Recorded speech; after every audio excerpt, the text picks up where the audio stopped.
வணக்கம் நேர்களே.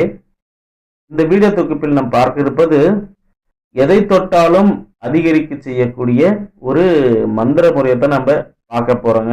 இந்த மந்திரம் ரொம்ப எளிமையானது தான். இந்த மந்திரத்தை நீங்க என்ன பண்றீங்கன்னா, ஒரு 1008 முறை ஜெபிச்சு இந்த மந்திரத்தை நீங்க சித்தி பண்ணி வச்சுக்கிட்டு, அதுக்கடுத்து என்ன செய்றீங்கன்னா, உங்களுக்கு பணம் பற்றாக்குறையா இருக்கு. பணம் அதிகரிக்க மாட்டேங்குது. கையில தங்காம இருக்குது இல்லையா? அந்த மாதிரி நேரத்துல என்ன பண்றீங்க, நீங்க பணத்தை கொஞ்சம் கையில எடுத்து வச்சுக்கிட்டு, இந்த மந்திரத்தை ஒரு 1008 உருக்களாகப்பட்டது தினந்தோறும் ஜெபிச்சுக்கிட்டு வாங்க. பணமாகப்பட்டது அதிகரிக்கும்னா கையில இருந்து தானா அப்படியே அதிகரிக்கும் கிடையாது. இப்ப நீங்க ஒரு வேலை செஞ்சுக்கிட்டு இருக்கீங்க. வேலை செஞ்சுக்கிட்டு அது வரக்கூடிய சம்பளத்தை நீங்க உங்க செலவு போக வச்சிருக்கக்கூடிய பணத்தை வைப்பீங்க இல்லையா? சேமிச்சு வைப்பீங்க இல்லையா? சேமிச்சு வைக்கக்கூடிய நேரத்துல இந்த பணத்தை கையில வச்சுக்கிட்டு இந்த மந்திரத்தை, அதாவது ஸ்கிரீன்ல போட்டிருப்பாங்க பாருங்க, இந்த மந்திரத்தை 1008 உருக்களாகப்பட்டது நீங்க ஜெபிச்சு அந்த பணத்தை அப்படியே வையுங்க. ஆனா அந்த பணமாகப்பட்டது உங்க கையில சில வருமான விஷயங்களாகப்பட்டது வரும். செலவு விஷயங்கள் குறைவா ஏற்படும். அதுக்கடுத்து இந்த பணத்தை நீங்க சேமிச்சு வைக்கிறதுக்கான ஒரு வழிகளாகப்பட்டது உங்களுக்கு ஏற்படுங்க. அதான் சொல்ல வரேன்.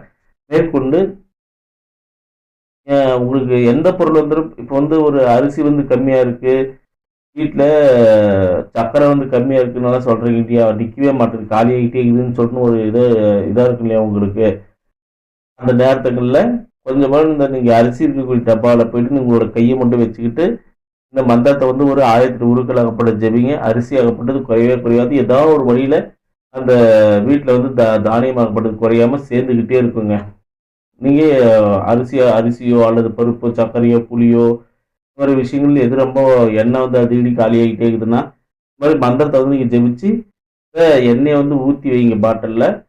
காலியாகிறதுக்கே அந்த சூழ்நிலையாகப்பட்டது இருக்காது. ஏதாவது ஒரு வழியில ஒரு 1/2 லிட்டர் ஆயில் ஊற்றி வச்சுக்கிங்க, ஒரு 2 லிட்டர் ஆயில் ஊற்றி வச்சுக்கிங்க. அந்த மாதிரி எண்ணெய் காலியாகாத அளவு மனசாகப்பட்டது இப்போ அப்புறமா வாங்கிக்கலான்ற எண்ணங்களாகப்பட்டது இல்லாமல் காலியாக விடாமல் அந்த எண்ணெய் நீங்கள் ஊற்றி வைக்கிறதுக்கான மனசை இந்த மந்திர முறைகளாகப்பட்டது கொடுத்துருங்க. மந்திரத்தின் மூலியமா ஏற்பட்டுருங்க. நம்ம கஷ்டப்பட்டு ஊற்றி செய்யறதுக்கு எதுக்காக அந்த மந்திரத்தை ஜபிக்கணும்னு சொல்லிட்டோம்னா கேட்கக்கூடாதுங்க. இந்த நிலைகளை நம்மளுக்கு வருமான நிலைகளில் இருக்கக்கூடிய இந்த தடைகளை விலக்கி விடுங்க இந்த மந்திரமாகப்பட்டது. சரிங்களா? அதற்காக வேண்டிதான் இந்த முறையை நம்ம பயன்படுத்த சொல்லி இருக்கக்கூடியது. பெரும்பாலும் இந்த விவசாயம் பண்ணுவீங்க இல்லையா? விவசாயம் செய்யக்கூடியவங்க என்ன செய்றீங்கன்னா, நெல்மணிகளாகப்பட்டது அதிகமாக போகமாகப்பட்டது ஏற்படுறதுக்கு, விளைச்சல் ஏற்படுறதுக்கு இந்த வயல்வெளியில இந்த பயிர் மேல நீங்க கொஞ்சம் கை வச்சுக்கிட்டு ஒரு 1008 உருக்குலேருந்து 1,00,000 உருக்கள் வரைக்கும் நீங்க போட்டு மந்திரத்தை நீங்க ஜெபிச்சீங்கன்னாவே போதுங்க. இந்த வயல்ல அதிகமான விளைச்சலாகப்பட்டது ஏற்படுங்க.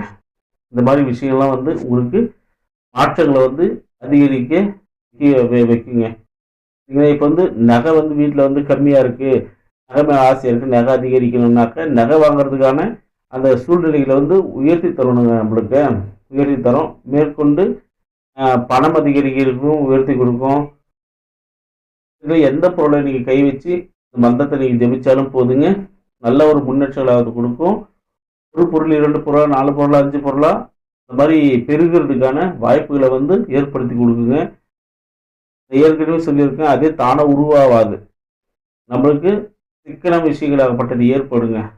சிக்கன விஷயங்களாகப்பட்டது ஏற்பட்டு அந்த பொருளை வாங்குறதுக்கான மனநிலைகளையும் அதுக்குண்டான ஒரு வருமானத்தையும் ஈட்டி கொடுக்குங்க. இருக்கக்கூடிய தடைகளை விலக்கி வருமானத்தை ஈட்டி கொடுக்கும். அதன் மூலியமா நம்மளுக்கு தேவையான விஷயங்களை நடக்க ஆரம்பிச்சிடும். இப்போ வீட்டில் வண்டி இல்லை, ஒரு வண்டி தான் இருக்குது, இன்னொருத்தருக்கு வண்டி வேணுமே, என்ன பண்ணுறது, வாங்க முடியலையேன்னு சொல்லிட்டு எண்ணங்கள் இருந்துச்சுன்னா வண்டி மேலே கையை வச்சுக்கிட்டு வண்டியை நீங்கள் தொட்டுக்கிட்டு இந்த மந்திரத்தை ஒரு 1008 ரூபா அல்லது 1,00,000 ரூபா நீங்கள் போடுங்க. கொஞ்சம் ஒரு குறிப்பிட்ட ஒரு குறுகிய நாட்கள்லேயே நீங்கள் இன்னொரு வண்டி வாங்குறதுக்கான வழிகளாகப்பட்டது ஏற்பட்டுருங்க.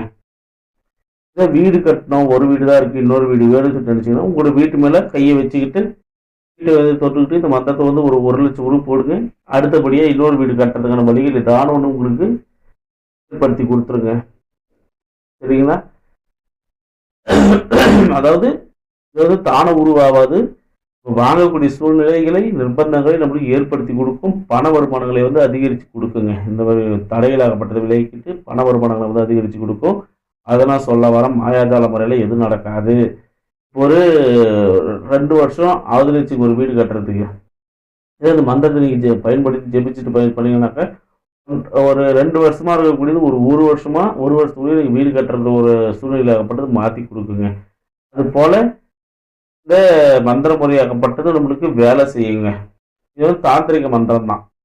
இதோட பெரிய மந்திரமெல்லாம் இருக்கு. அதெல்லாம் போட்டோம்னாக்க ஸ்க்ரீன்ல வந்து இடம் பத்தாது.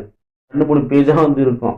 அது வந்து போட்டோம்னா, உங்களால அந்த எளிதில் ஜெபிக்கக்கூடிய விஷயங்களாகப்பட்டது, மனசாகப்பட்டது வராது. அதாவது ரொம்ப சின்ன மந்திரமா இருக்கக்கூடியத நான் குடுத்துருக்கேன். சரியா?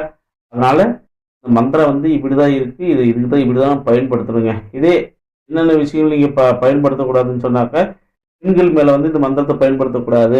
எனக்கு 1 மனைவி தான் இருக்கு. இன்னும் 2, 3 மனைவி வேணும்னு சொல்லிட்டுன்னு நீங்க தொட்டீங்கன்னாக்க, தொட்டு இந்த மந்திரத்த ஜெபிச்சீங்கன்னாக்க, இது வந்து பாவம் அண்டிக்குங்க. இந்த பெண்களை வந்து நம்ம தொடக்கூடாது, செய்யக்கூடாது, பிடிக்கக்கூடாது. சரிங்களா? மந்திரத்த சொல்லி நாம அவங்க மேல பிரயோகப்படுத்தக்கூடாது பெண்கள் மேல. பிரயோகப்படுத்தினோம்னாக்க, கஷ்ட சூழல்களாகப்பட்டது ஏற்பட்டுரும். விளைவுகள் அதிகமா வந்து ஏற்படுங்க உங்களுக்கு. உங்களுக்கு தேவையான ஆதாயத்துக்கு தேவையான விஷயங்கள மட்டும் நீங்க பண்ணுங்க. வீட்டுக்கு நீங்க பயன்படுத்தலாம். வாகனத்துக்கு பயன்படுத்தலாம். தனதாரியத்துக்கு பயன்படுத்தலாம். தங்கத்துக்கு, வெள்ளிக்கு இந்த மாரி விஷயங்களுக்கு நீங்க பயன்படுத்தலாங்க. சரிங்களா? இந்த விவசாயம் பண்றதுக்கு பயன்படுத்தலாம். மீனு முக்கியமா இந்த மீனெல்லாம் பிடிக்க போறீங்க பார்த்தீங்களா? மீன் பிடிக்க போறவங்கலாம் கூட, நீங்க ஒரு மீன வந்து கையில எடுத்து வச்சுக்கிட்டு, நீங்க ஜெபிச்சுட்டு, அ கூடைக்குள்ள போட்டுக்கிட்டீங்கன்னாக்க, ஆ தானா வந்து மீனாகப்பட்டது வந்து வலையில வந்து மாட்டுங்க. அந்த மாரி விஷயங்களாகப்பட்டதெல்லாம் இருக்க செய்யும். ஸ்க்ரீன்லயே போட்டுருங்க பாருங்க மந்திரத்த. சரிங்களா? ஆனா இந்த மந்திரத்த வந்து நீங்க கண்டிப்பா செயல்படுத்தி பாருங்க. நல்லதே வந்து குடுக்கும். சரிங்களா? அதுக்கு அடுத்தபடியா வந்து நம்ப இன்னும் அதிகமான ஒரு மந்திர முறைகளையும், எந்திர முறைகளையும், வசிய முறைகளையும் வந்து பார்க்க போறோம். அதுக்கு அடுத்து தெய்வங்கள வந்து அழைக்கக்கூடிய விஷயங்களும் நம்ப பார்க்க போறோங்க. சரிங்களா? இன்னும் பிரசன்ன முறைகளாகப்பட்டது இருக்கு. இன்னும் தேங்காய் பிரசன்னம் இருக்குங்க. அடுத்த வீடியோல தேங்காய் பிரசனத்த பத்தி நான் உங்களுக்கு சொல்றேன். அதையும் பயன்படுத்தி நல்ல ஒரு பலன் அடையுங்க நண்பர்களே. மீண்டும் ஒரு நல்ல தொகுப்பில் சந்திக்கின்றேன். நன்றி, வணக்கம்.